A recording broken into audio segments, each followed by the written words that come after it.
kuelekea Bongo Flava kuna tukio lingine ambalo nakutangalia la Professor Jay kwa upande wa beats. Bwana, mimi wakati niko Tupoe Arusha nilikuwa niko karibu na sana na washikaji wa Watengwa, Full Laana, JCB na Mongolia Chindoman, kuna Doni, washikaji kibao.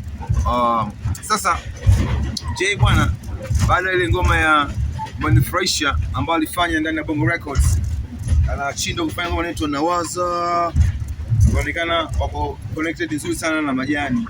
Hapo hajafanya ngoma zingine zile kina Jmo zile Amfukuleta Boss sijui na nini.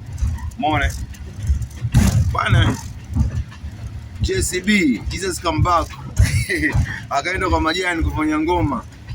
Na hiyo tukio la Majani alicomplain tukio la nani? Tukio la Professor Jay kumpa nani? Kumpa beat nani? Jose Chameleone. Lakini tukio lingine naye Majani lilimkuta. Ilikuwa vipi? JCB ameingia ndani ya Bongo Records, akatoa mkwanja fresh kwa uchangachanga huko Arusha yani huko, akadondoka damu, ikapigwa beat ile pale, au sio? Beat fulani hivi. Bwana, hiyo beat ikawa tempo fulani hivi kama so faster.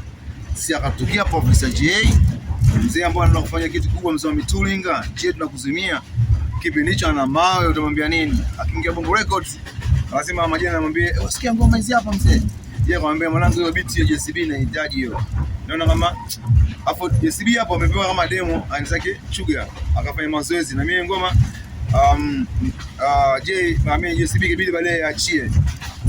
Kwa alipanic, unajua JCB. Bwana, hiyo ngoma ndio hiyo zala la mitali.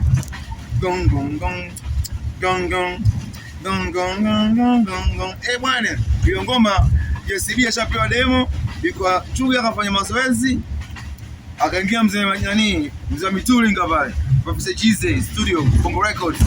Ile ngoma mwanangu, si ndio? Akasema hiyo ngoma inahitaji hiyo beat hiyo. Ndio Jay akapita nayo ile za mentali. Akakaa pale nini? Sa nature. Zalila. Sasa sisi unajua sio unajua kikao wa Kongwe.